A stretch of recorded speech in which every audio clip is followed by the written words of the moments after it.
Buenas tardes, boa tarde a todos, todas e todas. As pessoas que acompanham de distintos espaços geográficos nesse momento, em que daremos início à segunda mesa, né, a segunda mesa do que é uma reunião dos grupos de pesquisa Núcleo de Estudos de Literatura, Oralidades e Outras Linguagens, o NELO, né, reunindo pesquisadores aqui da Universidade Federal de Santa Catarina e também pesquisadores da Rede de Estudos Andinos. Nós tivemos uma primeira mesa pela manhã e agora daremos continuidade. Agradeço ao espaço, né, nesse primeiro Simpósio Internacional de Literatura Comparada, terceira Jornadas Nacionais de Literatura Comparada, Poéticas Periféricas e Diaspóricas, História, Memória e Resistência, né, que foi organizado pela Rede Internacional de Investigadores da Literatura Comparada, coordenada pela professora doutora Lilibet Sembrano, da Universidade de Los Andes, Venezuela, e pelo Grupo de Pesquisa de Literaturas Hispânicas Contemporâneas da Universidade Federal de Roraima e de Rondônia, coordenado pela professora Tatiana da Silva Capaverde, da Universidade Federal de Roraima. Nessa segunda parte das apresentações, nessa segunda mesa, nós teremos a participação da professora Eleonora Frenkel e de Evelyn Magueta, que é doutoranda do PPG-LIT, da Universidade Federal de Santa Catarina, de onde também tem vínculo a professora Eleonora Frenkel. Elas vão apresentar sobre El Cuerpo y la Voz como herramientas de enseñanza-aprendizaje, relatos de experiências de um laboratório de leituras, e teremos também as apresentações de Matias Colbert e Rubens Gutz. Ambos também são da Universidade Federal de Santa Catarina e vão apresentar sobre a experiência literária através da prática teatral, um relatório de uma proposta prática. Nessa configuração de apresentações, nós faremos uma pequena alteração, que é iniciar a comunicação dos companheiros Matias Colbert e de Rubens Gutz, os quais farei uma apresentação agora de suas mini-biografias, para que vocês possam se inteirar, né, do que os dois têm desenvolvidos. O Matias Colbert, ele é doutor em Estudos Linguísticos e Literários pela Universidade Federal de Santa Catarina, bolsista do CNPq, mestre em Estudos Linguísticos e Literários pela Universidade Federal, também de Santa Catarina, graduado em licenciatura em Inglês e Português pelo UNIP. E também tem uma licenciatura em Educação Artística pela Universidade do Estado de Santa Catarina. Tem interesse em pesquisas nas áreas de estudos culturais e literários, poéticas da performance, afrofuturismo, poesia e tecnologia. É professor adjunto do Departamento de Língua e Literatura Estrangeira da UFSC e colaborador da pós-graduação em inglês, PGI. Coordenador do projeto de pesquisa Poéticas do Texto, Performance, Encontros, Resistência, e do projeto de extensão Texto e Performance. Ele é membro do Núcleo de Estudos de Literatura, Oralidades e Outras Linguagens, tem experiência docente na área de letras, com ênfase em literatura estrangeira e teoria literária, bem como na área de artes, com ênfase em artes cênicas e performance. Ele tem publicação nessas áreas, com ênfase em estudos culturais, performances e literatura anglófona. O professor Rubens Gutz é fonoaudiólogo e pesquisador brasileiro com ênfase no estudo da voz humana e seus desdobramentos, bem como na divulgação científica, buscando contribuir para o avanço contemporâneo das ciências vocais, da fonoterapia em voz e da pedagogia vocal. É especialista em voz e fortemente influenciado pelos estudos em antropologia vocal. Seu foco de pesquisa está na interseção entre performance vocal e terapia vocal, investigando como as artes vocais, incluindo canto, ventriloquia e outras formas da performance oral, podem oferecer insights valiosos para o tratamento terapêutico da voz e da linguagem.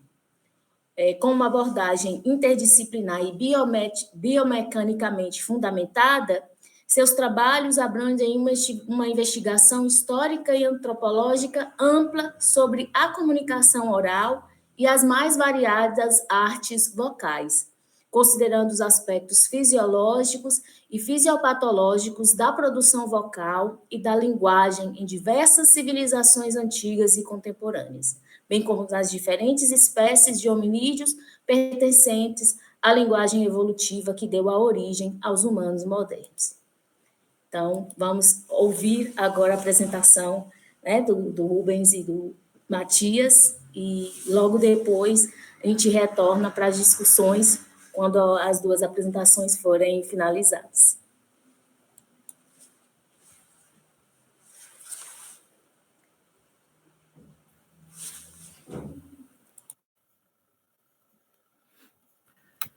Aí, começando aqui a compartilhar, não sei se aparece para todo mundo já.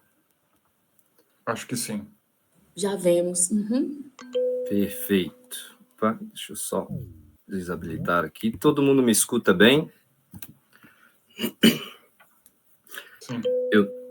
Perfeito. Eu não vejo vocês enquanto eu estou falando aqui, tá? Eu vejo só os slides, então eu não vejo o chat também, ok?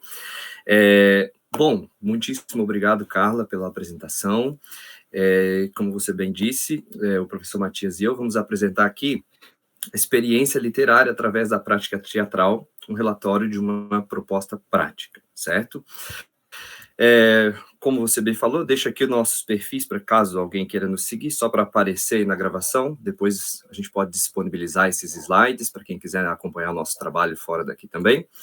E esse relato de experiência que a gente vai apresentar aqui, ele é de um mini curso onde a gente buscou associar, né, melhor dizendo, usar o teatro como ferramenta de intervenção para esse aumento da experiência literária, do estudo literário, da prática literária como um todo, certo?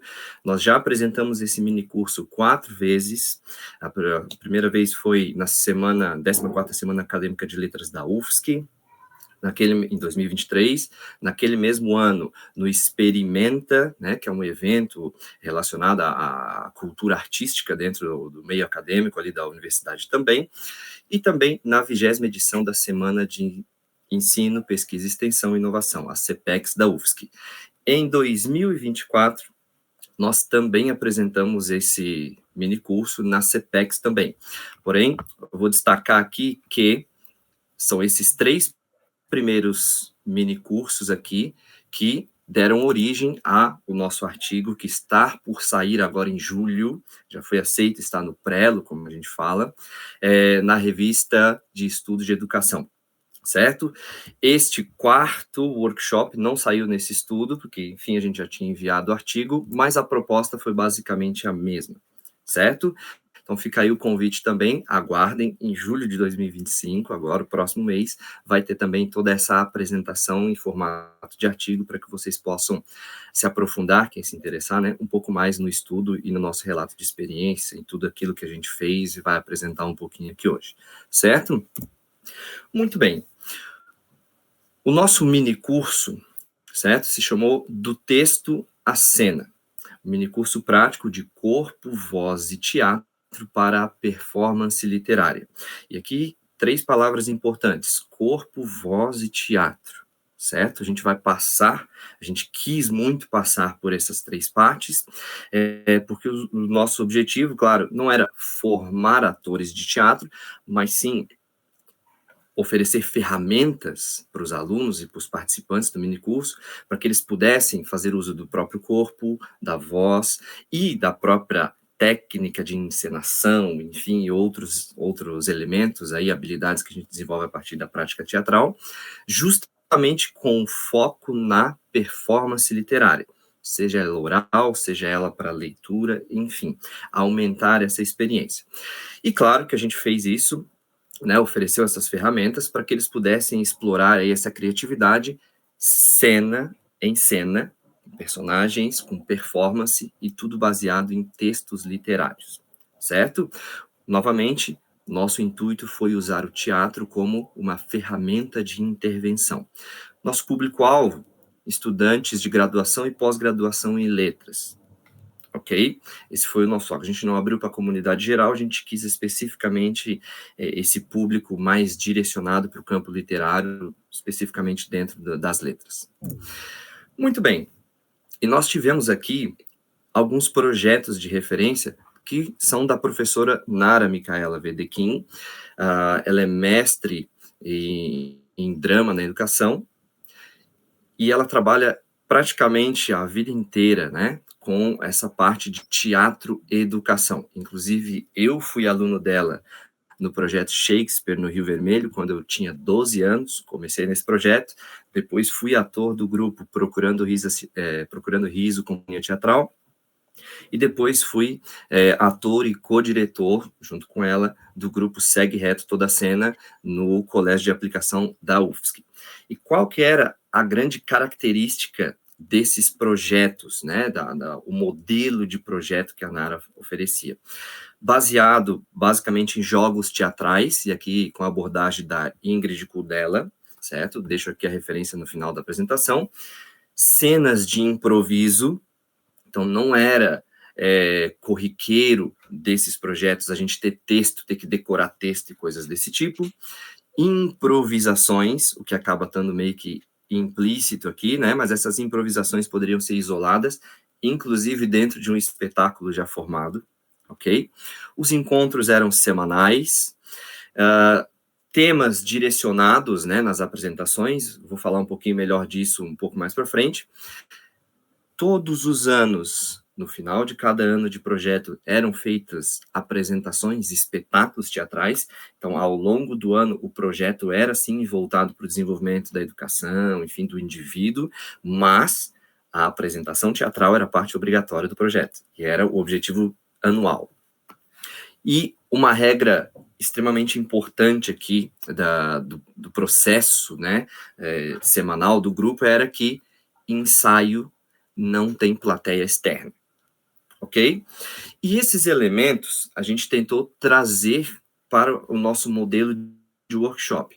A diferença é que a gente não fez um workshop, né, um mini curso durante um ano, a gente não tinha esse tempo. Então a gente planejou, ok, quanto tempo dá para fazer? Chegamos em 4 horas. Então, dentro de 4 horas, a gente pensou, ok, vamos ver o que a gente consegue manter dentro disso, focando agora na performance de textos literários, tá? Os projetos da Nara, eles tinham como foco performance comédia clownesca, principalmente, né? Baseado em textos shakespearianos, a maioria deles, certo? Mas o nosso foco foi em textos literários especificamente. Não tanto de comédia, mas, enfim, o que viesse, digamos assim, né, da literatura. E o que a gente conseguiu manter? A abordagem de jogos teatrais, conseguimos manter isso no nosso minicurso, as cenas de improviso, os temas direcionados, as improvisações, e aí, claro, por conta do nosso tempo, né, do nosso formato de projeto, não conseguimos manter essa parte de encontros semanais, a gente fez um encontro único, ok? Mesma coisa, espetáculos anuais, a gente não ia conseguir montar um espetáculo em 4 horas e também dar todo o conteúdo que a gente pretendia, né, que a gente almejava passar para os estudantes. Então, não tem um espetáculo final, um espetáculo anual nesse projeto. E o público-alvo também mudou. O público-alvo da Nara eram alunos da educação básica, desde o fundamental até o médio, e comunidade geral, geralmente trabalhando com a comunidade local, mas, enfim, pessoas de outras regiões também vinham, né, interbairros, por assim dizer. Nosso público-alvo foi, como eu falei, graduandos e pós-graduandos em letras, seja elas estrangeiras ou não. E uma regra inegociável que nós já era assim nos projetos da Nara, mas nós trouxemos isso para o nosso projeto como inegociável, ensaio não tem plateia externa. Se você está no espaço onde o minicurso acontece, 2 coisas. Ou você participa, ou você sai, certo? Todo mundo, né, o teatro exige uma certa exposição, então todo mundo passa vergonha junto, assim, né, o pensamento da galera, ou então sai fora, não quer passar, sai fora, não vai ver a galera passando vergonha. Quem quer passar vergonha, vai passar vergonha junto, ok? E essa regra é inegociável. Meu namorado, não pode. É minha mãe, não pode. Minha amiga, não pode. Ou vai participar, ou vai sair, certo? Muito bem. E qual a estrutura, né? Como é que a gente estruturou esse nosso projeto? A gente dividiu ele em 2 partes. O primeiro bloco contendo uma parte muito mais técnica, teatral, onde a gente focou justamente no ensino de técnicas de atuação com o corpo, como usar o corpo, e aqui eu trago esse modelo de boneco de madeira, porque foi justamente o que a gente quis trazer para eles, né, na proposta do Yoshoida, né, o ator invisível. Então, despir a pessoa da personalidade dela e começar a partir de movimentos corporais, né, da consciência corporal, a construir outros comportamentos corpóreos, por assim dizer. A mesma coisa com a voz. Eu sou do Nordeste do Brasil, vamos mudar essa voz. Eu sou do Sul do Brasil, vamos mudar essa voz. E aí, claro, padrões de voz foram passados, né? Por exemplo, algo um pouco mais nesta forma, algum exemplo, né, para quem quisesse uma voz mais com ressoamento grave, né, grande, seja lá para que personagem que for, uma voz um pouco mais achatada para quem quisesse explorar personagens nessa direção, sejam eles cômicos ou não, um pouco mais nessa direção, com distorções, sem distorções, enfim, modelos foram ofertados, os alunos escolhiam e por aí em diante, certo? A partir disso, eles começavam a construir, vou colocar dessa forma, a construir uma nova pessoa, para usar aquela pessoa em cena, ok? Que seria o personagem no caso, né? E jogos teatrais isolados, onde a gente colocou aí, a partir desses jogos teatrais, vamos botar assim, microcenas, né? Pequenos momentos de atuação para que eles pudessem explorar tanto novas técnicas corporais, quanto novos modelos vocais, enquanto eles estavam fazendo aquelas atividades. Não necessariamente cenas, mas pensem assim, exercícios onde você precisa atuar durante o exercício. Um exemplo que fez bastante sucesso no workshop, a caminhada ao redor do espaço. Então, os alunos caminhavam ao redor do espaço para preencher o espaço como se estivessem num palco teatral, e ao longo dessa caminhada, comandos eram dados. Por exemplo, vocês agora são crianças. E aí eles começavam a performar aquilo que eles entendiam como sendo comportamento corporal de uma criança, comportamento vocal de uma criança, enfim. E a gente aumentando a dificuldade. Vocês agora são crianças caminhando sobre um piso de lava vulcânica. Como é que faz isso, Rubens? É muito abstrato, eu nunca vi alguém fazer isso. Exatamente. A gente queria tirar eles dessa coisa do tem que ser concreto a atuação. Não, levar para esse mundo, vamos botar assim, fictício, né, o fantástico da coisa. Então, em algum momento, a gente também sugeriu assim, vocês agora são borboletas. Uai, mas eu não sou uma borboleta. Atue, faça aquilo que vier na sua cabeça, tente manifestar isso, certo? Claro, estou colocando aqui, por causa do tempo da apresentação, de uma forma mais direta, mas isso é uma progressão ao longo do minicurso, ao longo do workshop, né? A gente começa com aquilo que é mais simples, um pouco mais concreto para eles encontrarem, e aos poucos a gente vai migrando para aquilo que quebra o óbvio. Era essa a grande proposta da coisa, certo? O grande objetivo de todo esse bloco era oferecer para eles ferramentas de atuação corpórea, vocal e cênica também, para que eles pudessem, aí sim, no segundo bloco do nosso workshop, começar a trabalhar com os textos literários, sabendo de onde que eles poderiam partir em termos de atuação, de ferramentas, o que eles poderiam utilizar para aumentar essa experiência deles. Ok? Dito isso, passo então a palavra para o professor Matias. É com você. Maravilha. Obrigado, Rubens. Então, como está escrito aqui, né, a gente acabou dando também um intervalo de 15 minutos entre os blocos, para que as pessoas, os participantes pudessem recarregar as energias, né, voltarem mais revigorados. E esse segundo bloco, chamado de bloco cênico, ele constituiu na criação de 3 cenas teatrais que tinham aí dificuldades técnicas e exigências de exposição social, uma crescente progressão, né? Então começava com coisas mais fáceis, que nem a gente vai ver, e iam para questões mais difíceis ali, envolvendo o corpo inteiro. O Rubens também falou, né, que a gente não estava pretendendo formar atores, né, e como nenhuma experiência anterior em teatro era exigida para participar do minicurso, as cenas foram organizadas como uma progressão de habilidades de atuação. E essa estratégia a gente pensou para que os participantes eles conseguissem explorar gradualmente dispositivos literários, como tom, humor, imagens, entre outros elementos imaginativos presentes na literatura. Então, na primeira cena, que era uma cena vocal, a gente tinha uma atuação somente de voz, com base num texto que a gente tinha fornecido.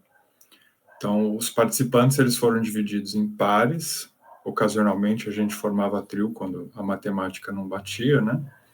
E cada grupo recebeu uma cópia impressa de um texto fragmentado.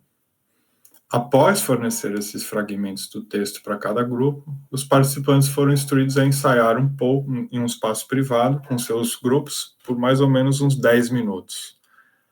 Uma vez passados esses 10 minutos de ensaio, os participantes se sentaram no chão, formando um grande círculo, porém, eles estavam posicionados de costas para o centro do círculo, que nem mostra na foto, né? Então, isso daí impedia que eles se vissem. E o objetivo dessa disposição era aumentar a consciência auditiva deles e criar a cena completa em suas mentes, enquanto eles ouviam as vozes uns dos outros, né?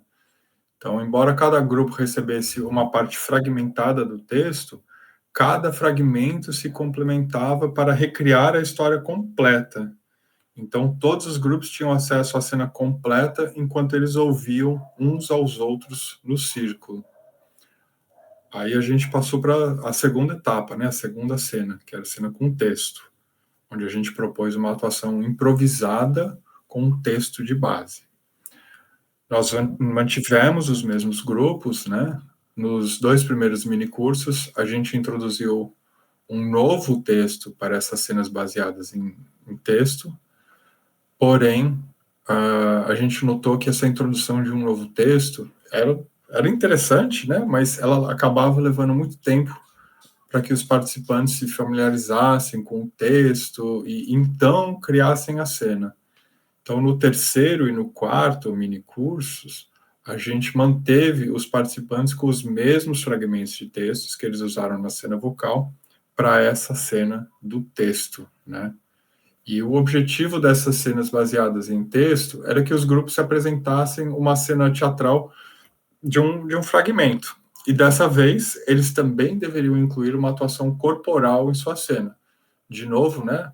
Usando essas técnicas, essas habilidades que a gente já tinha trabalhado anteriormente. A gente aqui ofereceu 15 minutos para que eles criassem a cena, né? E depois viessem apresentar.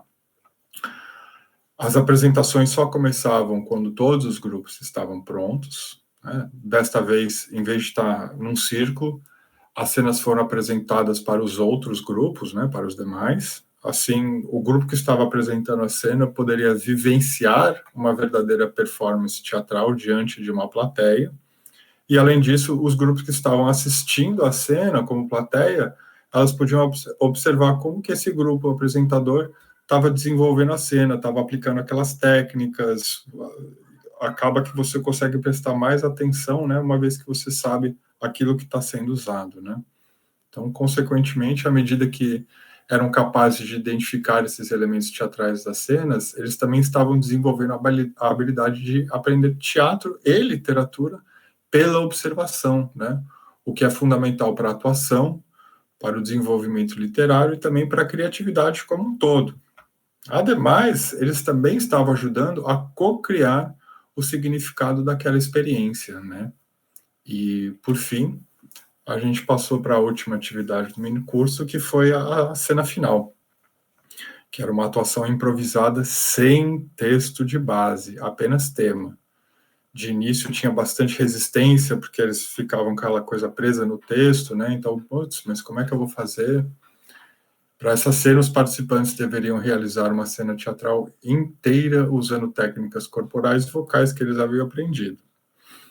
E a única coisa fornecida era esse tema, né? Que eles deviam criar as cenas. E os temas eram independentes do texto anterior. Então, não tinha nenhum tipo de conexão que eles podiam estabelecer, né, logicamente ali à primeira vista, e eles eram frases simples que a gente fornecia, como essa que mostra a foto, né, como atiraram em um elefante. E sim, parece meio bizarra, e é bizarra, mas é aquela coisa, você tem que fazer, você não pode falar não, você recebe e você bota para frente, né. Para essa atividade, a gente acabou reorganizando os participantes em grupos maiores, né? Como as cenas deveriam ser mais longas do que a cena vocal e a cena baseada em texto, os participantes tiveram 30 minutos, bastante tempo a mais, né, para criar essas cenas nessa atividade. E, embora o tema fosse o mesmo para os grupos, as cenas resultantes eram completamente diferentes, né? Cada um vai lidar de uma forma diferente com esses temas. E as cenas foram apresentadas com os grupos como plateia, no mesmo estilo que foi feito a cena que era do texto, né? E, por fim, né, em todos esses minicursos, quando terminavam essas atividades, nos últimos 15 minutos, a gente formou uma roda de discussão onde a gente pedia esse retorno dos participantes, né? Fornecer ali percepção, o que eu pensei, de forma geral, para a gente poder ter uma noção, né? O que funcionava, o que não funcionava, o que era legal, né? Então, agora vamos para o próximo slide. Relevância do minicurso para o desenvolvimento literário, né? Falando de jogos teatrais. Então, como parte do nosso objetivo, a experimentação teatral do nosso modelo de minicurso, ela visava intensificar esse contato com os textos literários. Os elementos técnicos que a gente ensinou tinham a intenção de facilitar a exploração dos potenciais criativos e interpretativos dos participantes dentro da literatura, né? Que nem eu falei, a gente mergulhou ali em aspectos como tom, humor, imagem, entre outras questões. Então, o teatro acaba servindo ali como essa via prática, né, para explorar essas questões, né, envolvidas ali no texto literário. E como parte dessa abordagem metodológica, essa pesquisa estabeleceu relações dialógicas com abordagens teóricas, práticas e processos baseados em 3 conceitos que a gente vai estar falando agora. Esse primeiro, jogos teatrais, depois formação de plateia e performance literária. Posso só fazer um parênteses, uma observação? Com certeza. Como eu falei lá no começo, ensaio não tem plateia.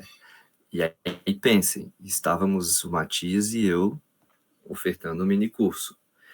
Quem puxa o exercício vai puxar o exercício. E o outro professor vai participar, olha lá, ó. Ok? Então, os exercícios que ele puxava, eu participava. Os exercícios que eu puxava, ele participava.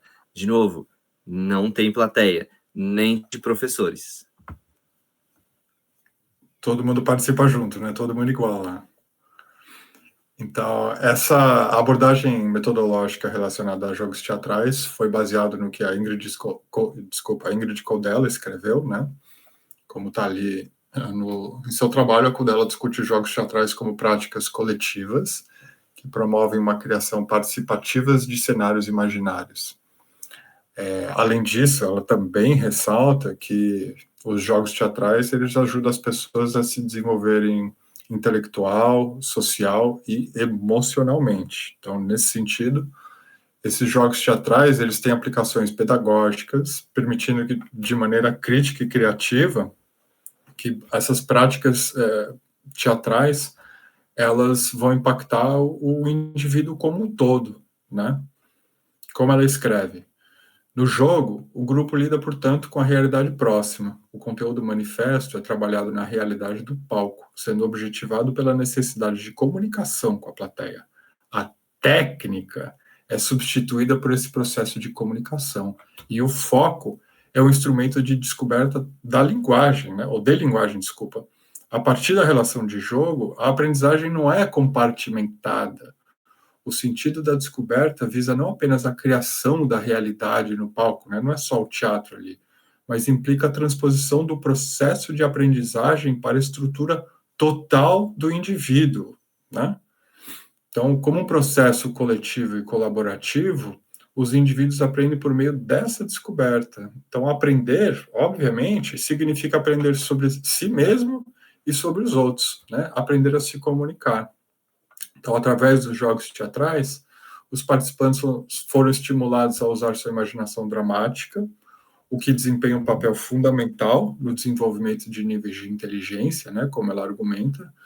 E como os jogos teatrais também promovem uma criação coletiva e colaborativa de situações fictícias, eles podem fazer com que os participantes sintam um senso de pertencimento ao que criam, e isso daí é extremamente empoderador, né, como a gente viu. Vamos para o próximo lá, Rubens, por gentileza.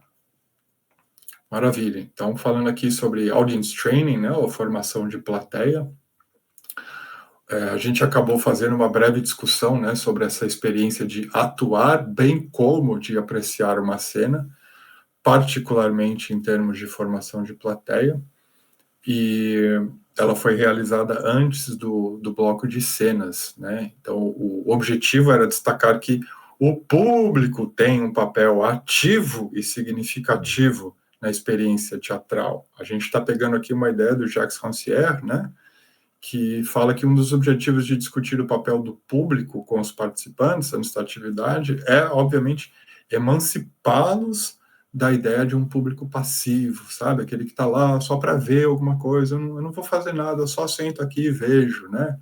Então, como ele escreve lá, a emancipação começa quando desafiamos a oposição entre ver e agir. Quando entendemos que os fatos autoevidentes que estruturam as relações entre dizer, ver e fazer, eles pertencem à estrutura de dominação e submissão.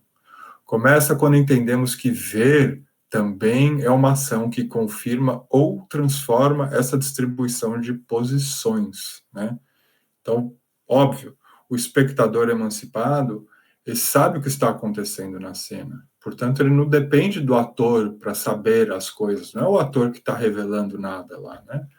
De modo que, em vez de pensar na experiência teatral como aquela em que o ator conhece tudo, né, antes, né, já de antemão, e gradualmente vai revelando as coisas para o espectador, o que o Rancière propõe e que a gente aplicou, né, é que também é possível pensar nessa experiência teatral como uma em que tanto o espectador, público nesse caso aqui, né, os participantes, quanto o ator, ele sabe que está ocorrendo um processo de comunicação, o drama, né? Eles reconhecem mutuamente isso e participam também dessa experiência coletiva, né? Então se torna ali uma experiência coletiva mais do que só o ator declamando alguma coisa, né? Vamos para o próximo lá, Rubens, por favor. Posso acrescentar algo aqui Sempre. rapidinho? Uma coisa muito interessante e que nos grupos de teatro a gente até espera, e é comum que aconteça, mas que aconteceu aqui também, foi o seguinte: aquele medo a plateia vai rir de mim, os outros vão rir de mim. Isso começou a cair por terra ao longo do workshop, e justamente quem estava em cena queria arrancar da plateia risos. E se tornou meio que uma dinâmica, assim, vamos tentar fazer alguma coisa que vai ficar engraçado para quem assiste. Isso é muito legal, porque mostra, assim, a diferença, né, para quem está atuando entre este é o personagem e este sou eu.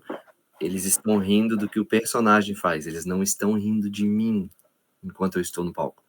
Isso é, para nós, enfim, vamos falar na conclusão, mas é um alcance de um objetivo bastante importante, assim, nosso no workshop. Maravilha. Vamos para o próximo, então, né? Por fim, o último, né? A performance literária. Então, a nossa ideia era promover um entendimento de que a performance de um texto literário lhe confere uma voz, um tom, um timbre, um sotaque falado, né? E especialmente uma corporeidade física e sensorialidade distinta, né? Então, nosso entendimento é que a performance de textos literários conecta os participantes ao momento presente através da ação corporificada, né? Então, os participantes se tornam conscientes de seus corpos e vozes, dos corpos e vozes de outras pessoas e do espaço ao redor de uma forma imediata, né? E, além do mais, obviamente, essa performance literária, ela também conecta os participantes ao momento presente do próprio texto, né? Na medida em que esses participantes vivem ou revivem essas experiências e histórias de vidas que também acabam, né, acontecendo naquele momento através dessa performance. Então, portanto, a performance de textos literários cria a possibilidade de amplificar e intensificar as inter-relações que a literatura estimula em nós individualmente, né? Então, como diz o Zumthor, a performance designa um ato de comunicação como tal, né? Refere-se ao momento tomado como presente. A palavra significa a presença concreta de participantes implicados nesse ato de maneira imediata.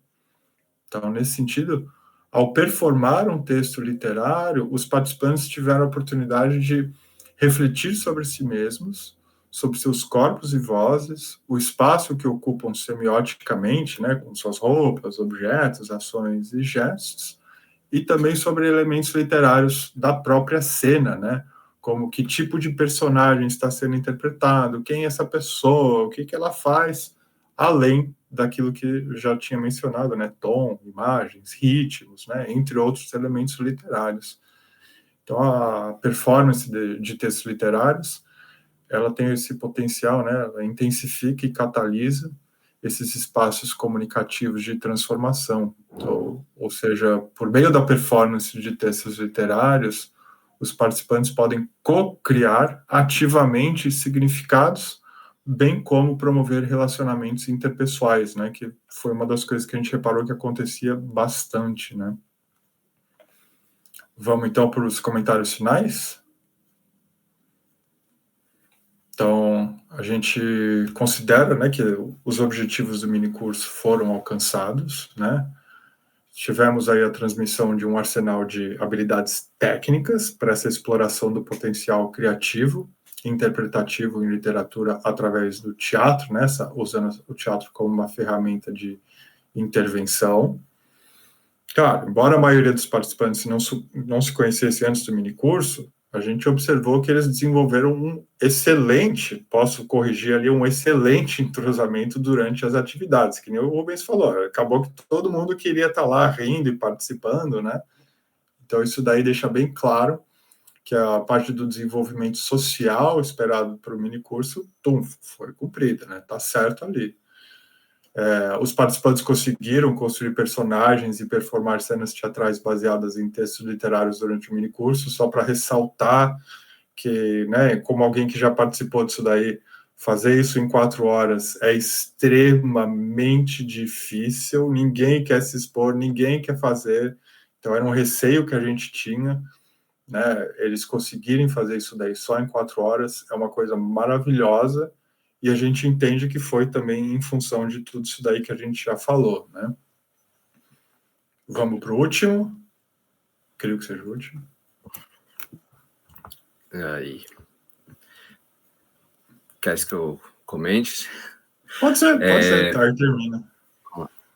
A gente reconhece algumas limitações desse workshop, tá? O nosso intuito desse trabalho, desse artigo, enfim, que está para ser publicado, foi justamente oferecer o modelo que a gente usou, que a gente chegou, digamos assim, dos projetos de referência, né, para que ele possa ser replicado, enfim, para outros objetivos também. O nosso objetivo foi a performance literária. Tem alguém com o microfone aberto? Ok. O nosso objetivo foi a performance literária. Tem alguns autores que vão usar as práticas focada na aprendizagem de segunda língua, como ensino de pronúncia, e, enfim. Tem alguém com o microfone aberto que está ressoando? Eu falo descomplicado. Abri e fechei o meu. Aí.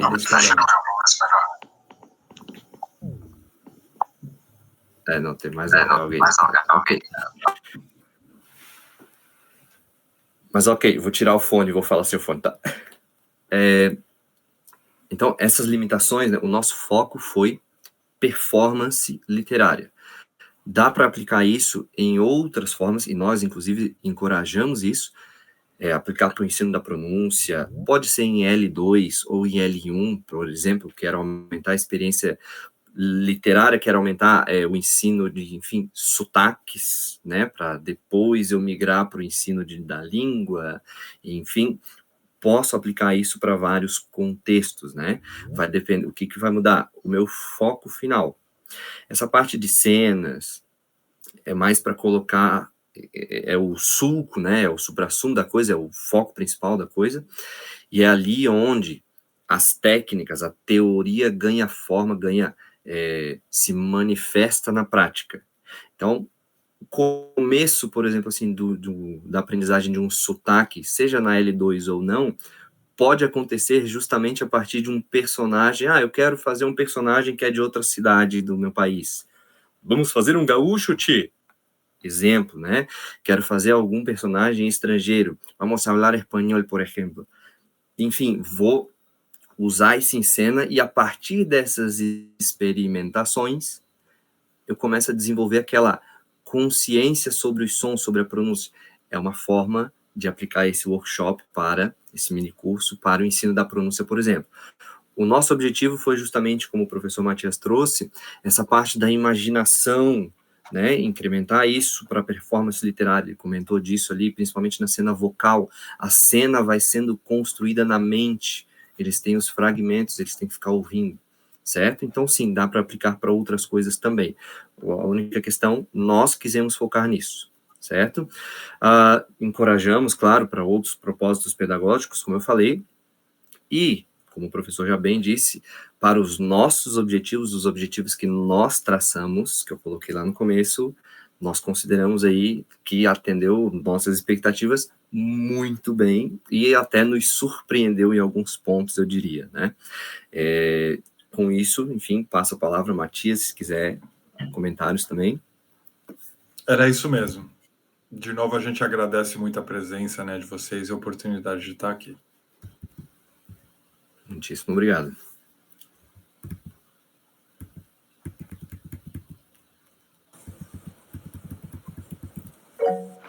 Obrigada, Matias, obrigada, Rubens.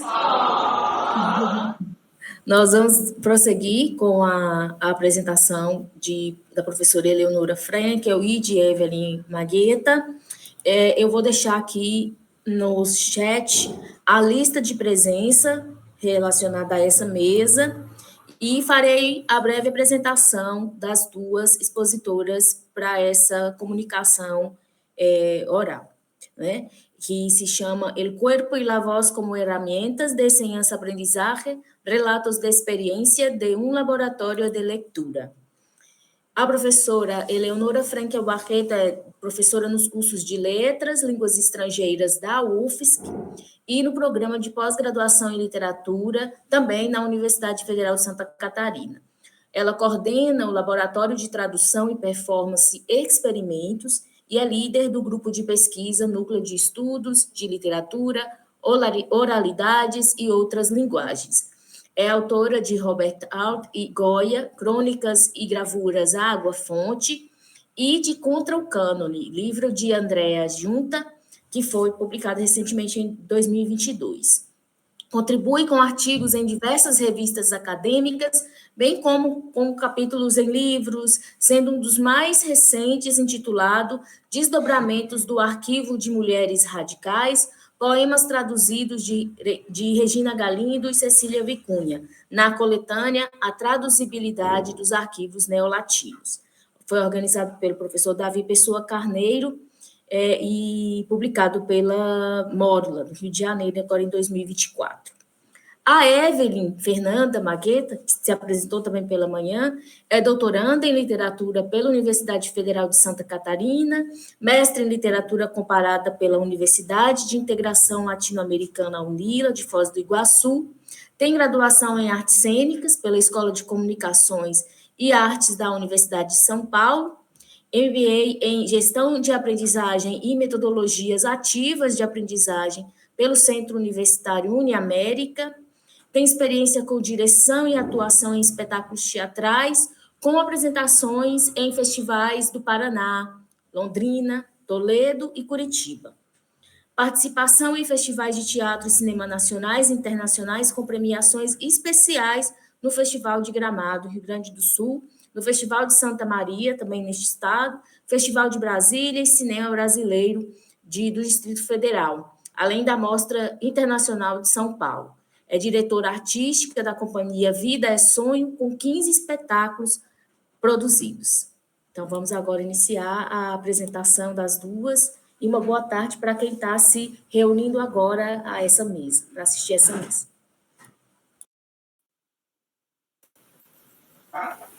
Obrigada, Carla, pela apresentação. Boa tarde a todas e todos.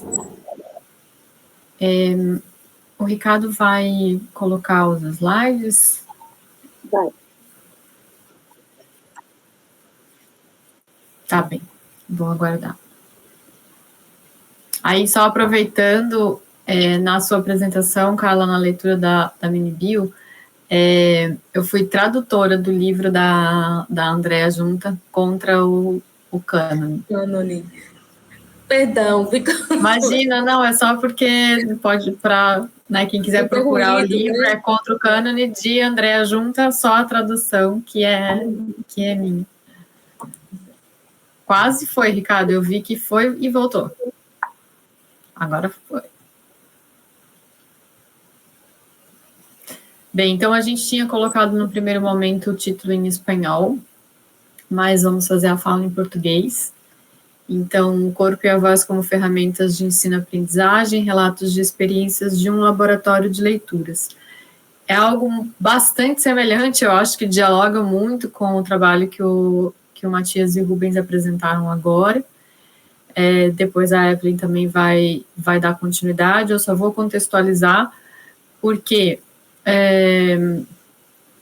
a Evelyn realizou essa ação de uma oficina que se prolongou durante um período em uma escola, então foi uma ação que se chamou Ato Artístico de Poesia, Performance e Memória, mas essa ação específica com a Evelyn, ela se insere num contexto mais amplo, que é o que eu vou apresentar brevemente aqui para introduzir. Pode passar para o próximo, por favor. Então, é no âmbito do Laboratório de Tradução e Performance Experimentextos, que é um projeto de extensão, ele surge como um projeto de extensão na FURG, Universidade Federal de Rio Grande, onde eu estive durante 2015 e 2019, mas o projeto se desenvolveu de 2017 a 2019 lá. E quando eu vim para a UFSC, eu trouxe o projeto também e passei a desenvolver os experimentextos aqui na Federal de Santa Catarina. Então, ele surge como um projeto de extensão, inicialmente na universidade, aquele modelo de abrir o espaço para que pessoas da comunidade externa possam participar, né, fazer as atividades e participar. Funciona e funcionou em diversas ocasiões, atendendo a um público local de estudantes da universidade e também algumas pessoas da comunidade externa. Mas chegou um momento em que eu me dei conta também que, como atividade de extensão, mereceria justamente acontecer em espaços fora da universidade. Então, foi aí que a gente começou a promover essas ações em escolas e centros culturais, e essa escola onde a Evelyn atuou foi uma delas. Então, esse laboratório, ele surge também como um espaço de experimentação, surge de uma percepção de sala de aula, de ensino-aprendizagem de literatura, no contexto universitário, e sentir essa necessidade de dar corpo, né? De dar voz, dar corpo, de levantar da cadeira, de mobilizar realmente a leitura. Então, surge mesmo de uma forma experimental. Aos poucos, eu fui encontrando também o arcabouço teórico, conceitual, para lidar com isso. Mas, num primeiro momento, surge de uma forma muito intuitiva, né? Precisamos nos mobilizar aqui para ler e conseguir engajar mais e criar mais vontade de estar com os textos e não só fazer aquele movimento de ler, interpretar, contextualizar historicamente, analisar formalmente, né? Então, foi esse um primeiro momento, assim, da percepção e da necessidade de ampliar esse trabalho com o texto literário e provocar o corpo, né? Então, assim surge o Experimentextos. E aí, justamente, Paul Zumthor, o Matias e o Rubens já colocaram, né? Surge como uma fundamentação básica muito importante, essa ideia da leitura como performance. Então, ele traz a leitura silenciosa como um grau performancial 0, e à medida que a gente vai ampliando isso, né, aí iria aumentando esse grau performancial. Então, essa compreensão da leitura como performance já deu abriu um caminho, né, então, para onde ir pensando teórica e conceitualmente essa prática experimental no contexto do laboratório. Também tem uma outra fundamentação, como a gente está falando de laboratório de tradução e performance, né? Justamente porque, como nós somos, aí no caso o Matias também, né, do ensino da língua estrangeira, também no laboratório a gente levou muito essa questão de, por vezes, traduzir os textos, por vezes, ler em língua estrangeira.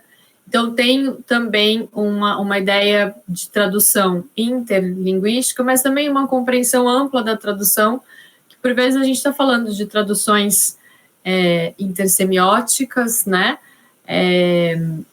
ou mesmo de um tradizer, né, de um traduzir no corpo, de um traduzir como uma interpretação também de leitura, de vocalização. E bom, nesse sentido, tem uma outra referência que também foi bastante importante, que é a leitura do Guilherme Gontijo Flores, do Rodrigo Tadeu Gonçalves, num livro que se chama Algo Infiel, onde eles trabalham bastante a ideia da tradução como performance. Então, tanto a tradução interlinguística como uma reperformance de um texto, mas também essa colocação do texto em voz, em corpo, como uma tradução, né? Então, todos esses movimentos, de alguma forma, atualizam e ressignificam os textos, né? Então, assim, surge, né, o Experimentexto, surgem um pouco das noções norteadoras, né? E a gente começa com essas práticas de leitura em voz alta, muito antes de falar em dramaturgia, em teatro, que não é a minha área, também diferente da Evelyn, diferente do Rubens e do Matias, que tem mais esse arcabouço, né? Não é o meu campo, mas a ideia de leitura em voz alta, né? Experimentar, ler em voz alta. E aí, bom, consegui ir aperfeiçoando um pouco a ideia de exercício de voz, trazer uma consciência corporal, coisas muito básicas, mas esse básico faz uma diferença bastante grande. A gente percebe enquanto a gente está desconectada, né, do corpo, dessa relação de autopercepção, de percepção do espaço, de percepção dos outros, né? Então, esses exercícios mínimos dessa consciência trazem um outro ambiente para uma sala de aula, né? E no espaço do laboratório a gente cria uma sala de aula alterada, né? Modificada com essas experimentações. A integração coletiva, então, algo bem importante nisso tudo, né? Ou seja, você poder criar algumas dinâmicas de olhares, provocar realmente algo que a gente nem percebe, mas muitas vezes não está acontecendo no nosso dia a dia.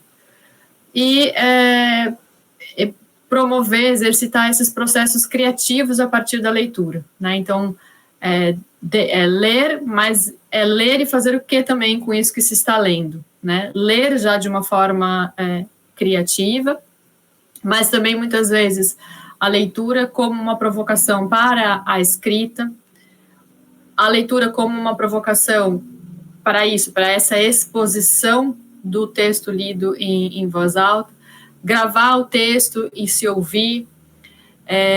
Então, são vários exercícios que eu estou falando ao longo de todos esses anos que foram sendo realizados e que são práticas, digamos, né, dentro das ações do Experimentextos. Adaptações também no sentido, por exemplo, a gente fez uma vez lá na FURG uma leitura do Corvo, do poema do Edgar Allan Poe, mas essa leitura ela foi adaptada para um contexto específico, né, para aquele contexto específico. Então, foi criado toda uma ressignificação justamente desse texto e colocado numa intervenção pública. Então, tudo isso são práticas que vão se dando conforme os grupos também que estão envolvidos, né? Então, eu entendo tudo isso como uma dinâmica pedagógica de incentivo à leitura, né? No primeiro momento tem esse intuito de motivar, de provocar o interesse na leitura dos textos literários mais variados a partir do jogo, né? E isso aliado a um trabalho coletivo e criativo, onde os participantes são protagonistas, ou seja, nós estamos lendo juntos e como que nós vamos criar alguma coisa a partir dessa leitura. E também é bem importante essa questão da criação de comunidades temporárias, né? Essa integração que se dá, que aí depende, se você tem, a gente teve experiências de oficinas curtas, assim, como essa relatada pelo Matias e pelo Rubens, de 4 horas, mas também trabalhos prolongados ao longo de um semestre, ao longo de um ano. Então, se cria, né, um grupo motivado em torno de algo em comum, né, de um processo criativo em comum. Isso faz bastante diferença também como prática pedagógica, né? Pode passar para o próximo, por favor. Então, a gente fez isso, além, né, do espaço universitário, como eu falei, senti essa necessidade de fazer isso também junto a jovens em idade escolar, né? Acho que o espaço da escola é bastante carente e para a gente é muito importante essa questão do incentivo à leitura, né? Não só quando nós estamos na universidade lidando com estudantes da área de letras, especificamente, mas como que a gente torna também isso, esse trabalho de extensão, justamente, acessível, né, e parceiro nas escolas, né? A gente fez na Escola de Educação Básica Derval Ramos da Silva, no Centro Cultural Anastácia, depois na Escola do Muquem, que é o que a Evelyn vai falar, e assim, a gente fez em parceria com professores de português e de espanhol, com a bibliotecária da escola, E nesse diálogo, né, com a gestão das escolas também, né, a direção, a coordenação, e assim, eles deram muito valor para as ações, entendendo justamente que isso mobilizava de uma outra forma os grupos, né, então, funcionava no sentido de incentivar um pouco mais, de envolver um pouco mais com aquilo que eles tentavam promover já, né, seja nas aulas de língua, seja na biblioteca escolar. Então, essa parceria se mostrou frutífera. Acho que, ainda assim, poderia desenvolver muito mais, aprofundar muito mais, fazer prolongar as ações, né, mas como iniciativas piloto, digamos, mostraram que tem potencial. Então, aí, nesse caso, é o público-alvo de jovens em idade escolar, e justamente essa reflexão sobre como aliar políticas culturais de incentivo à leitura políticas culturais e políticas de educação, né? Ou seja, como a gente pensar que esse tipo de iniciativa não é só uma iniciativa de dar acesso, digamos, né, de levar livros para a biblioteca, doar livros para a biblioteca, também como gerar ações onde as pessoas que estão envolvidas, que vão ser receptoras, digamos, por exemplo, desses livros, vão ter espaços de criação a partir disso, né? E também essa compreensão de uma integração entre as áreas da linguagem, né? Ou seja, o ensino de língua, o ensino da literatura, arte, educação, até educação física, se pensar no campo da educação básica, entram todos dentro de uma mesma área, né? Então, como também esse trabalho de livro, leitura, voz, corpo, criação a partir disso, né? Seja em performance, seja em vídeo, né? Como tudo isso, de alguma maneira, está articulando também essas diversas áreas, né? E provocando também esse contato interdisciplinar. Aí, nesse sentido, a gente também realizou uma pesquisa no âmbito da iniciação científica sobre o Islã, que é uma prática de poesia falada, né, que integra muito essa questão toda de poesia e performance, mas que tem uma dinâmica específica, e não é o que o Experimentextos leva, mas sim os saraus, né? Então, por exemplo, no final de uma dessas ações, na escola Adebal Ramos da Silva, por exemplo, no Centro Cultural Anastácia, a gente terminou com um sarau. Então, não a ideia da competição, mas a ideia de que você podia, cada pessoa podia levar um texto que escolheu ou um texto que escreveu e compartilhar num momento de comemoração, né, festivo, de encerramento, com a performance do texto, né. Então, acho que é isso que eu queria contextualizar o histórico, né, e do Experimentextos. E a Evelyn vai falar, então, especificamente do ato artístico de poesia, performance e memória, que foi o que aconteceu na Escola de Educação Básica de Muquem. Boa tarde a todos, todes. Obrigada, Leonora. Obrigada a todas as pessoas presentes. E quero agradecer desde já ao Ricardo, que vai passar os slides para a gente. Ricardo, pode passar, por favor. Então, como o projeto, a gente comentou, ele aconteceu na biblioteca, foi o espaço que a gente trabalhou, o projeto, a biblioteca do Colégio Muquem, né? O projeto chamado Ato Artístico de Poesia, Performance e Memória, justamente pela diversidade de linguagens e conceitos que foram abordados durante a oficina.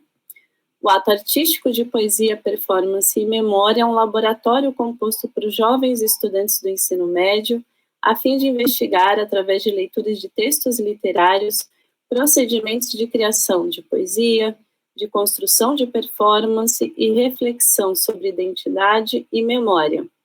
A leitura em voz alta e os jogos teatrais propiciam autoconhecimento, expressividade e a experiência nas artes visuais, sonoras e cênicas. A performance auxilia a criação de possíveis formas de intervenção social, de expressão de ideias, pensamentos, sentimentos e visões de mundo dos jovens para sua comunicação, sua comunidade e sociedade. Pode passar.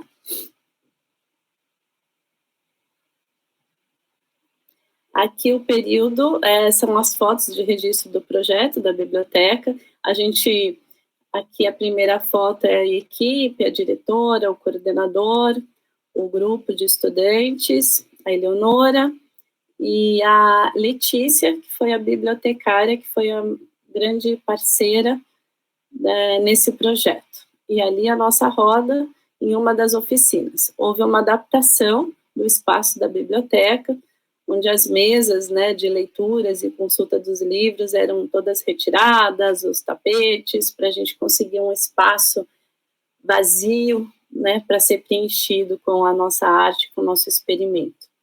O período foi de 1º de maio de 2024 até 31 de julho, e os estudantes da comunidade do Muquem. Pode passar? A metodologia, a princípio, foi estimular a ida à biblioteca da escola, modos de recordar, de compartilhar experiências e histórias de vida, refletindo sobre a formação cultural dos jovens e a construção de um arquivo, como material de um coletivo que reconhece suas tradições, heranças, valores e identidades. Foram selecionados fragmentos da peça didática e poesias de Bertolt Brecht como modelo de ação, que tem como objetivo geral desenvolver a consciência social e histórica, através das improvisações que permitem a investigação das relações sociais, da Koldela.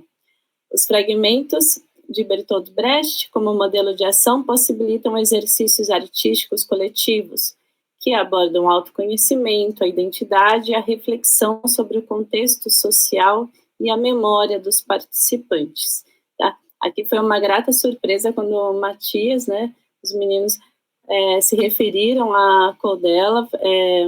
Muito do meu trabalho, da minha experiência como arte educadora, foi com a Ingrid Koldela. Eu, né, estudei na USP, tive bolsa de iniciação científica e participei até da construção de vários livros que ela publicou, inclusive da pesquisa dela com o Bertolt Brecht, que é o que eu vou falar agora também. Tá bom? Pode passar. A metodologia também, ela vai abordar os jogos teatrais desenvolvidos por Viola Spolin e Augusto Boal, que promovem a desinibição, oralidade, expressividade e a formação de um coletivo para possibilitar a criação artística de poesia e performance. Então, a gente usou o teatro como base, o jogo teatral, né, como base para a produção e para a expressão artística de poesia e performance. O teatro do oprimido, criado por Boal, utiliza o teatro como uma ferramenta de trabalho político, social, ético, estético, a fim de promover uma transformação social, além de possibilitar a troca de experiências entre os estudantes e aprimorar a percepção estética, a imaginação, a consciência corporal e o desenvolvimento e habilidade de comunicação. Consequentemente, o trabalho em grupo. Também visa instaurar um ambiente de descontração, o gosto pela leitura em voz alta, como a Eleonora comentou, como um ato de emancipação cultural e promoção da cidadania, despertar a consciência da importância da leitura, fundamental no processo de aprendizagem e preparação para a vida, bem como favorecer ao estudante o desenvolvimento da autenticidade, autonomia e participação social. Tá? Então, é dentro dessa metodologia que os estudantes foram imersos.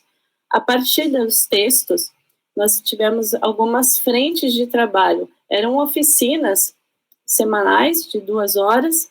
Então, a cada oficina, eu trabalhava como foco o desenvolvimento de habilidades diferentes, habilidades socioemocionais, habilidades de comunicação, com metodologias também diversas, do teatro, da música, da dança, da expressão corporal e da expressão vocal, tá? E os textos foram trabalhados, né, o texto e o jogo, né, a partir da metodologia, né, de Bertolt Brecht, o texto e a escrita. Então, a partir de leituras, a partir do contato e do jogo com o texto, os alunos eram convidados a escrever, a desenvolver essa produção da escrita criativa, e o texto e a performance, tá? E aí, a partir disso que eu vou explicar um pouco e trazer alguns vídeos, documentos, né, testemunhos da participação desses alunos e o comentário deles, o que eles sentiram como resultante do processo. Pode passar.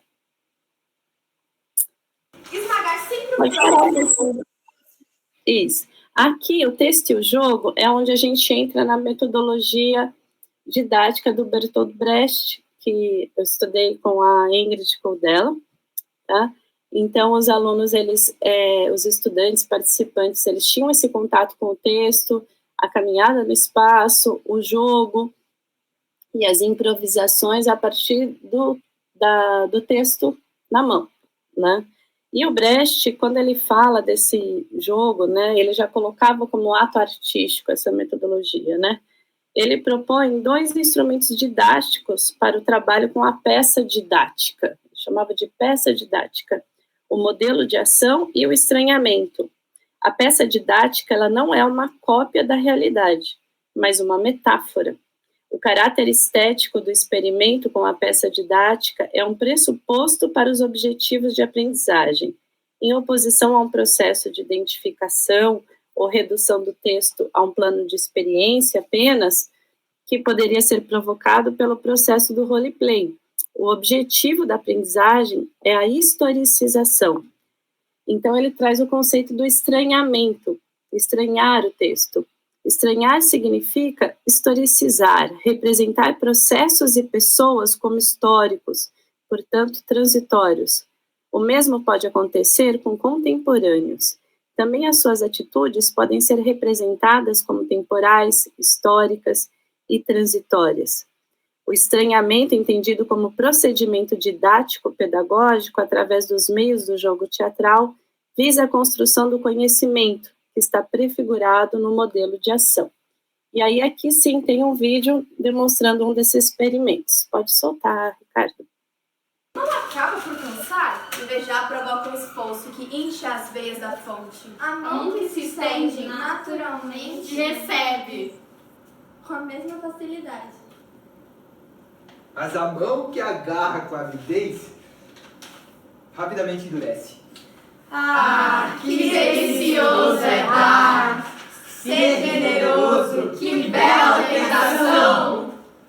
Uma boa palavra posta suavemente como um um suspiro de felicidade.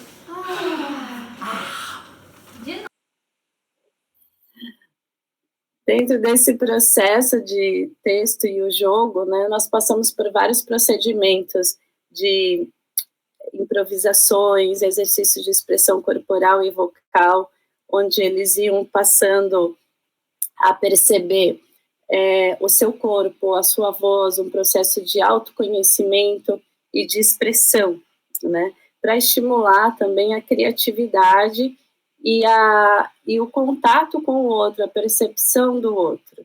Então, eu comentava muito com eles que uma coisa é você estar numa sala de aula ou você está num grupo de estudos. Outra coisa é a ideia da formação de um elenco, né?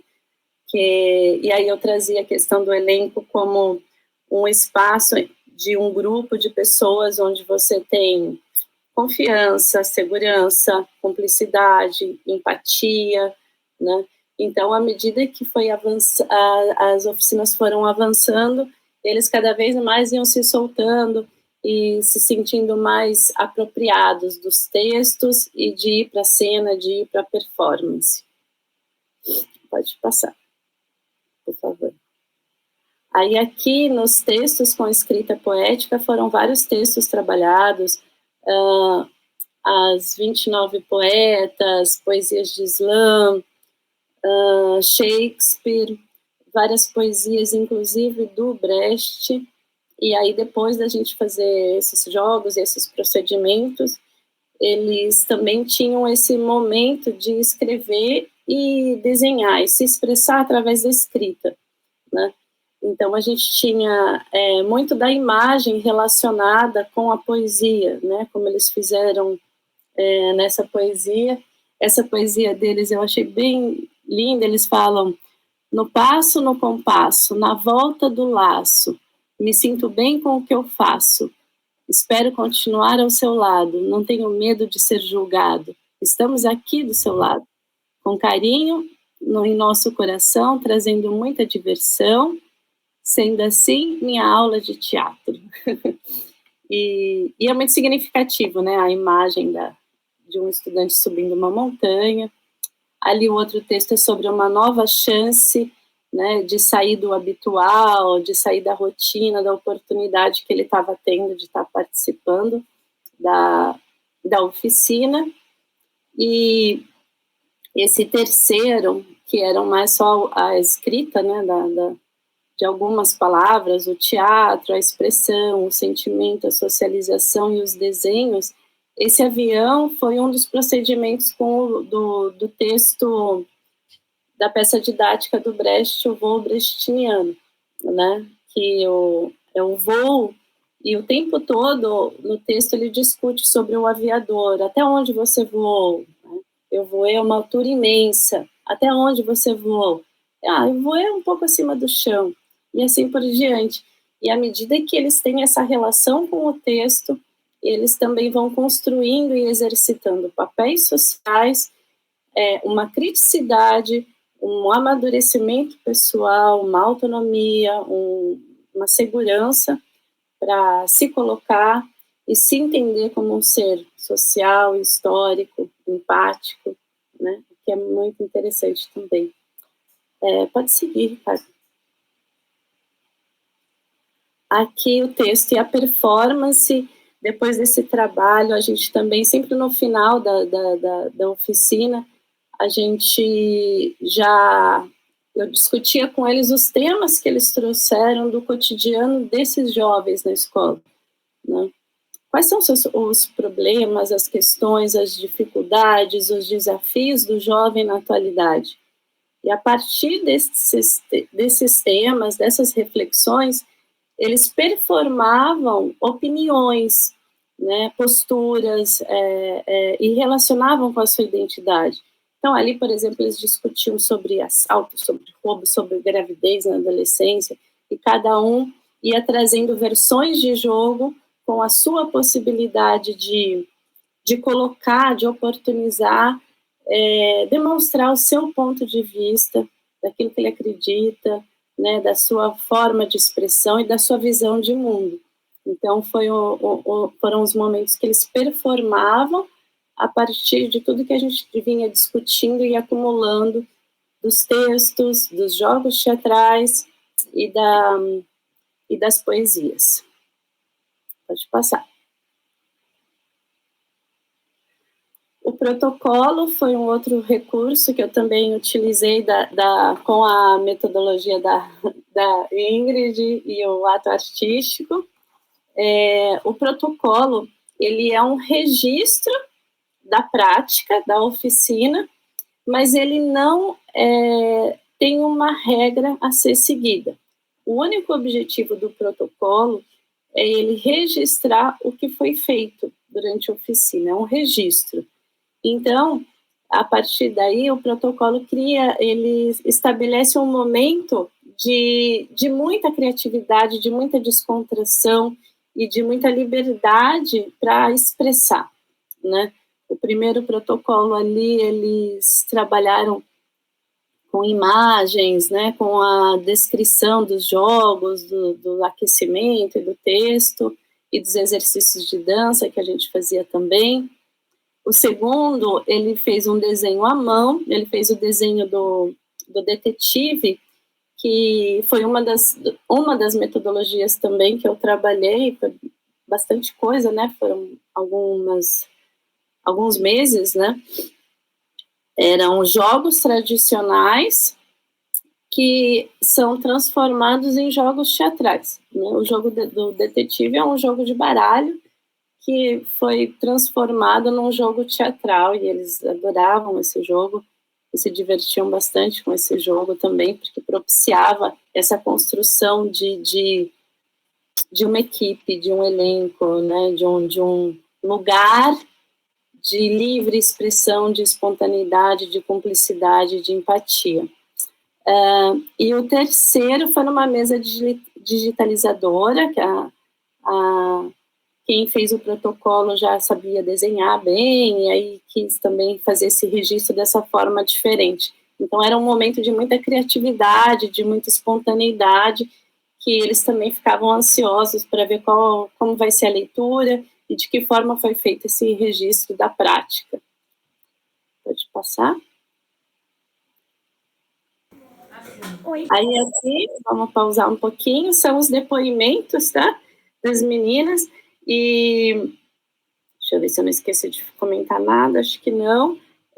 O da Malu, ela vai comentar sobre a experiência, bem interessante que ela fala da experiência com a oficina como um todo e com a percepção que ela teve sobre a própria leitura. Dá para a gente adiantar a partir de 1 minuto, 1 minuto e 5, Ricardo, por favor.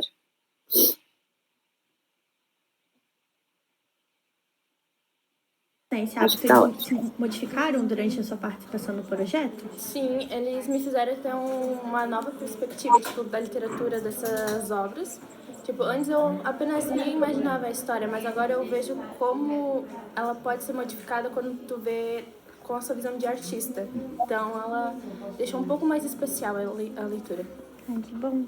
E na sala de aula, como é que são mais ou menos assim as tuas atividades na disciplina de língua portuguesa, de inglês? Tu acha que é mais parecido com o que a gente faz no projeto ou é mais diferente? Eu acho que é mais diferente. Lá é muito padronizado. Você faz apenas o que o professor está mandando e sempre tem que ter uma regra. Você não pode usar sua criatividade, porque muitas vezes eles falam que você está saindo do tema. Então aqui é totalmente diferente. Você pode ser o que você quer, você pode se expressar. Não tem um limite do que você tem que fazer. Entendi. E você sentiu que, tipo, essas experiências do projeto, elas impactaram na tua rotina da sala de aula? Sim, me ajudaram muito a conversar, tipo, com o pessoal, apresentar trabalho, me deixaram mais solta com essas coisas de conviver com as pessoas e mostrar o que eu posso ser capaz de fazer, tipo, mostrar a arte, essas coisas. Entendi. E quais outras atividades, assim, artísticas, culturais, tu acha que poderiam ser realizadas aqui na escola, no bairro, e que tu teria interesse em participar? Eu acho que, tipo, nesses negócios mais de poesias, que as pessoas deixam a arte sarau. falar. Um sarau, é uma boa ideia. Coisas que deixam o pessoal mostrar o seu lado artístico mesmo. Entendi. Ótimo, Ricardo. Tu já tinha tido a oportunidade?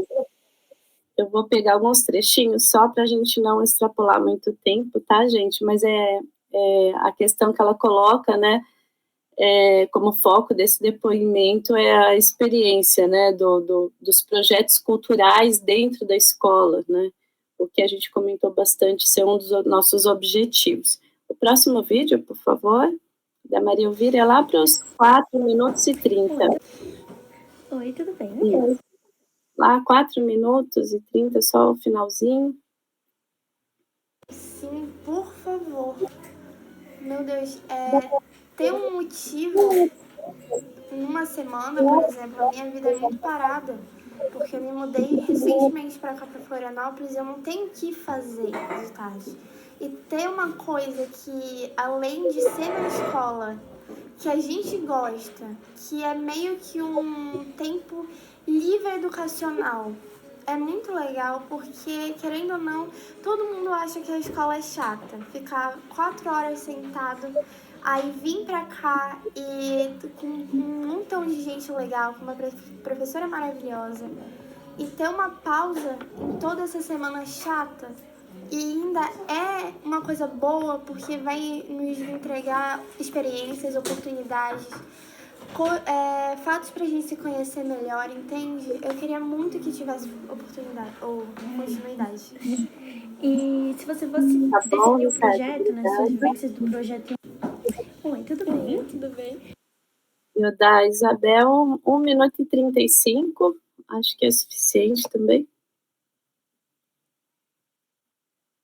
E ali ela comentando, né, a Maria Elvira, do tempo livre educacional, né, que importante essa fala, né, do espaço, que só a sala de aula acaba sendo enfadonho, cansativo, rotineiro, e ter esse espaço, imagina, era uma biblioteca, a gente puxava tapete, arrastava a mesa, e passava um paninho, um cheirinho, um incenso lá, e aquele virava um ambiente de tanta arte, expressão, comunhão, e compartilhamentos e experiências, né? Foi muito interessante. Isso da Isa, pode soltar. Esse aspecto de autoconhecimento, comunicabilidade, tu acha que teve alguma mudança depois da participação no projeto? Teve, com certeza teve. Além de eu perder a minha timidez e conseguir escrever mais, eu acho que até o que foi a participante anterior falou foi da comunicação, assim, que eu vi que mudou bastante. E em relação a outras atividades, assim, tipo, qual outras atividades você acha que podia ter aqui na escola ou no seu bairro que você teria interesse em participar? Dança. Qualquer tipo de dança. Eu com certeza viria. Tá ótimo. E você já tinha tido a oportunidade de participar? Isso. E o da Letícia, que é o próximo vídeo, ela pode ir passando, tá, Ricardo? Ela é a bibliotecária que fez a parceria com a gente, que nos recebeu e que eu trouxe para minha vida, tá? Ganhei de presente uma grande amiga. Mas vamos ver o depoimento dela, que é bem significativo também. Aqui. E continuando pensando, né, sobre a questão da biblioteca, como é que você concebe o papel da biblioteca diante de políticas de incentivo à cultura? Acho que é fundamental, né? Eu acho que é para isso que estamos aí, né? Para fomentar a cultura, para, enfim, os novos autores e toda essa área que envolve a arte, as linguagens de uma forma bem abrangente. Sim. E ao acompanhar as dinâmicas dos encontros, você consegue estabelecer alguma intersecção entre diferentes práticas de leitura e escrita desenvolvidas pelo projeto e os usos da biblioteca pela comunidade escolar? Pergunta ampla, né? O que eu percebo é que as performances, né, e tudo que foi falado, explicado, aprendido nas oficinas, tocou eles, sensibilizou eles. Como se tivesse virado uma chave, né, para eles, porque eles começaram a criar. E até eles comentaram com a gente, meu Deus, prof, tá vindo muita coisa, tá vindo porque abriram, né, esse espaço para que a criatividade pudesse acontecer, né? E eu acredito que a leitura, ela é uma ponte para a imaginação, para o irreal até, né? Então, acho bem lúdico, bem interessante, né? Eu acho que o projeto serviu para isso, eu acho que esses adolescentes, eles não são os mesmos que chegaram aqui, né? Porque é uma mente que a gente sabe, né? É clichê, mas que uma vez expandido, né? Nunca mais volta ao tamanho que estava, né? Então, a mente deles deu uma expandida bacana. E você considera que as atividades realizadas pela oficina, elas transformam o espaço da biblioteca? Como é que você percebe essas mudanças? Total, né? Como eu já havia mencionado, eu acho que quebra aquela coisa da biblioteca ser somente um espaço de leitura, de troca de livros, né? Mas um espaço de fomento à cultura, um espaço de criação, que eu acho que é importante, um espaço de música, de alegria, né? Então, estamos aí para isso, né? E eu acho que tá bom já, Ricardo. Eu acho que é isso. Perguntas. Então, e aí tem o último vídeos. Esse, na verdade, foi um momento... foi um momento de de fechamento, nessa última atividade, foi um outro procedimento que a gente fez. O projeto que a Letícia mencionou, de Liberte o Verso, eram gaiolas, né, que ela recebeu de animais apreendidos, e ela decorou essas gaiolas, colocou poesias, e a gente fazia o convite para o projeto, levando essas gaiolas para a sala de aula e pedindo para os estudantes libertarem o verso e seguir com a gente para a biblioteca, né? E nessa última oficina a gente também pediu para que eles trouxessem objetos que o representassem para poder contar a sua história através daquele objeto. E foi uma oficina extremamente emocionante, onde eles já estavam libertos, livres para falar, para se soltar e para contar suas histórias, né? E demonstraram muita maturidade, muita emoção também adquirida para poder ir lá e se soltar e se expor, né? Como um ser criativo também para poder compartilhar a sua história. E foi o ano que eu cheguei aqui em Florianópolis. Eu tinha uma companhia de teatro que ela foi fechada na pandemia, né, como muitas outras, e eu cheguei meio órfã, né, da minha companhia, e triste, e esse projeto, ele me deu muita alegria, daí eu queria encerrar com a poesia que eu criei a partir da oficina com os alunos. Pode soltar, Ricardo. Essas estrelas são vocês, tá? Olhos brilhantes, estrelas cadentes, ascendentes e transcendentes, almas translúcidas, sonhos e emoções reveladas, desejo de ser, vontade de estar, estado de prontidão motor, momentos de inspiração, emoções afloradas, movidas, transformadas, fluídas e em evolução, nas possibilidades de criação. Anos se passaram, tantos se foram, quantos cresceram e memórias permaneceram. Já não preciso sorrir aos mortos, novas vidas se colocam. As estrelas caem em minha fronte, iluminando novos horizontes. E se movem ao mar, ondas de inspirações, vão e vêm levando antigas aflições. Renovam-se as emoções, reconectam novos laços, desfazendo meu cansaço e revigorando meu viver.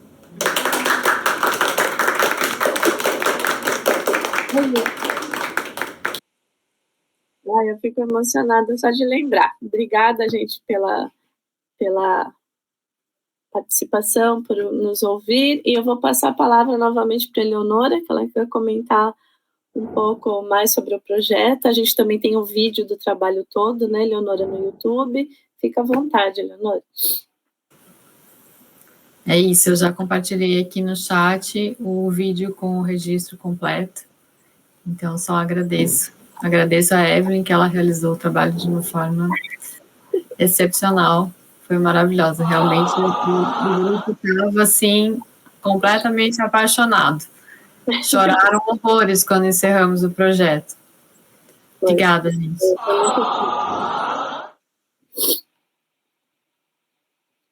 E eu que agradeço a oportunidade.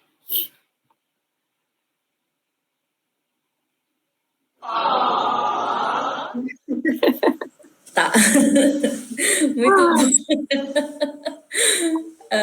bom. Vou tentar sintetizar aqui para a gente encaminhar para a conclusão também, abrir para comentários das pessoas que acompanham a mesa.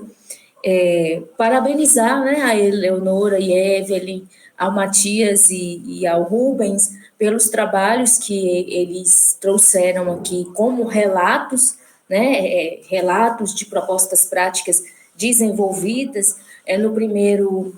Na primeira apresentação, eu penso que teve um foco bem importante no processo, né? O processo tem um lugar assim reflexivo, como o Rubens e o Matias trabalharam com as artes cênicas como ferramenta de intervenção, mas nas duas apresentações nós vemos como a interdisciplinaridade e a intervenção de espaços em espaços e nos corpos, né, das pessoas que participam, das pessoas, no caso de Rubens e Matias, uma faixa etária mais entre jovens e adultos, né? E no caso do trabalho de Eleonora e Evelyn, adolescente, mais infanto-juvenil, para jovens também, uma intervenção no corpo, né, e na forma como se ocupa esses espaços de aprendizagem formal que estão engessados, mas que são readaptados, realocados a partir da experiência com a prática, e a prática a partir da performance, a prática a partir das artes cênicas, e assim, para mim ficou muito evidente que nós, nas humanidades, devemos dar um olhar especial para as bibliotecas e para outros espaços que ocupamos, como os nossos laboratórios, né, os nossos lugares de experimentação, e também as pessoas envolvidas como possibilidade de elas, tomando a expressão do libertarem, né, esse verso, libertarem essa voz, não é? Quando o Rubens estava falando dessas experimentações com as vozes, também uma espécie de libertação através da experimentação com as possibilidades de diálogo com as outras pessoas e consigo, e também com si mesmos. Então, quero sintetizar assim, a forma como as apresentações me impactaram, e se algum participante também quiser intervir com comentários, nós ainda temos um tempinho, né? A próxima mesa começa às 14 horas, que vai ser pelo YouTube.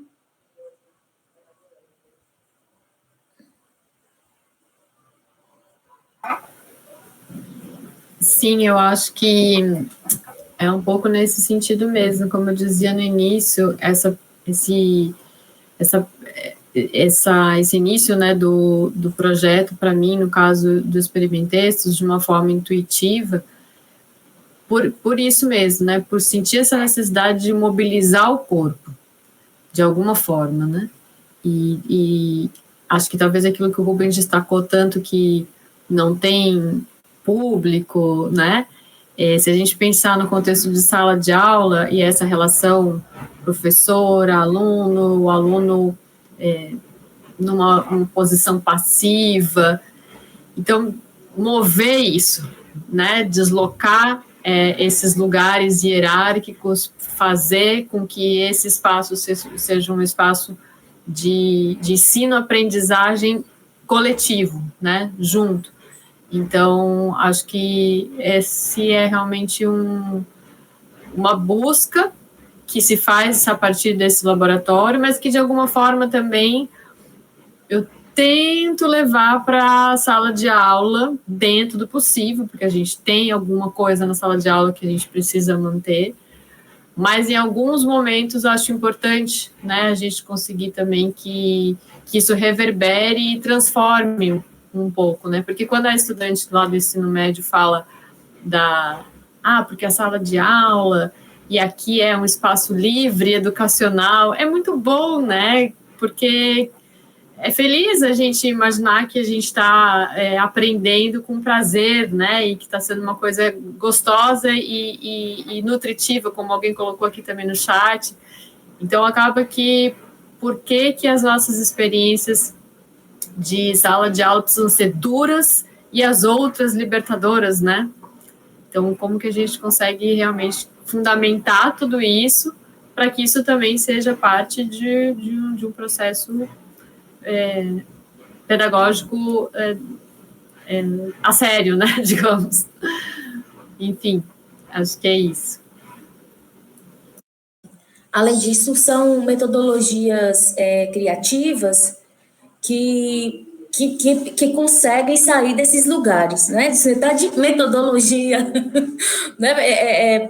Claro que é o planejamento, e eu fiquei pensando, só para perguntar a vocês, se há uma exigência das instituições em que esses projetos que vocês desenvolveram sejam aprovados por comitês de ética, por envolverem a participação de pessoas, assim, Foi uma curiosidade, porque isso às vezes acaba sendo uma dificuldade que nós enfrentamos para desenvolver esses trabalhos na área das humanidades, assim, de antes ter que passar por um comitê por prever riscos, né? Você está justamente modificando o espaço da sala de aula, trabalhando com as pessoas saindo de seu lugar de passividade, digamos, em sala, assim. Uma pergunta. Eu posso comentar sobre esse tema aí, porque aconteceu com a gente enquanto a gente estava enviando o artigo para revisão, né? Essa foi uma pergunta que veio para nós, assim, enfim, vocês passaram por comitê de ética, de pesquisa, enfim, porque em algum momento o revisor, né, entendeu que o que a gente estava colocando ali era como a resposta dos participantes, certo? Mas aí a gente teve que esclarecer, não, isso aqui não é resposta dos participantes, é feedback que veio, enfim, das nossas observações e coisas espontâneas com as quais eles falaram, a gente não identificou ninguém e nada disso, né? No caso do nosso minicurso, a universidade não pediu, enfim, não havia necessidade também dessa parte de comitê de ética por ele ter sido ofertado em eventos e pelo formato dele de minicurso, né, um minicurso prático, já estava como parte da oferta. Ele não veio de uma proposta, como é que eu posso dizer? Ele não veio inicialmente de um grupo de pesquisa, talvez sim, né, se a gente assim, vamos fazer uma proposta prática com intenção de pesquisa já. A ideia de fazer o artigo veio depois, a gente falou, cara, foi tão legal e deu tão certo todas as vezes que a gente fez, que a gente acertou muita coisa na estrutura, então a gente tem que documentar isso. E a gente fez isso. Estava até conversando com o Matias, quando a gente estava montando essa apresentação para cá, vamos ofertar de novo esse ano, vamos ver o que acontece, mas agora sim, pensando assim, numa segunda versão do artigo, já pensando nessa parte do comitê de ética e pesquisa, pensando em pegar agora depoimento dos participantes mais estruturados, né? Porque agora a gente já tem uma base assim, do que acontece, de como acontece, de quanto tempo a gente leva para fazer as atividades. No começo era tudo muito experimental, exploratório, né? A gente tinha os projetos da NARA como base, mas eles eram gigantescos, eles eram de 1 ano o projeto, ou mais às vezes, né? O nosso era 4 horas. 4 horas é uma aula que a gente tinha na Procurando Riso, então que era o grupo de teatro, né? Da NARA. Então a gente teve que adaptar muita coisa, estava nesse processo de exploração e estruturação. A partir de agora, sim, acho que daí a gente tem que estruturar uma parte para coleta de como foi para os participantes passar pelo processo, para daí sim a gente conseguir trazer isso em dados, né, mais especificamente. Mas para a oferta do minicurso, da forma como foi feita, nenhuma exigência da universidade nesse sentido, né?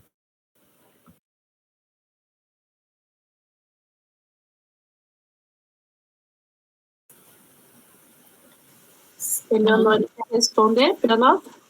Pode ser. No nosso caso também, na verdade, foi como um projeto de extensão, o nosso diálogo com a gestão da escola, porque esse vídeo que envolve as entrevistas foi feito no Muquem, né? Então, foi um diálogo direto com a escola, com a gestão da escola. A gente teve desde o início aquele termo, né, para os direitos de imagem e tal, e dialogamos com as participantes, os estudantes e com a gestão da escola, sempre apresentando, né, previamente o planejamento do que seria feito, né, conversando, a gestão sempre envolvida ali, e as participantes também acordando, né, mas não passamos, não, por comitê de ética.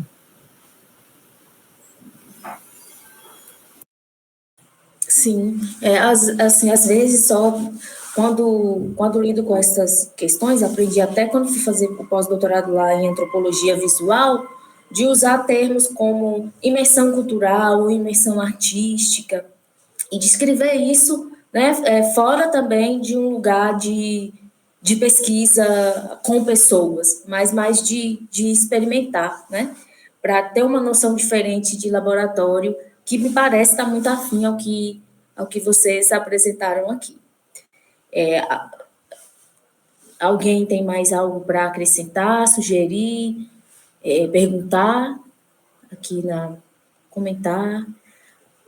No chat também nós tivemos, né, os comentários das pessoas que estiveram presentes, então vou encerrar essa sessão de agora, agradecendo e parabenizando os participantes, as participantes e quem esteve acompanhando a discussão conosco.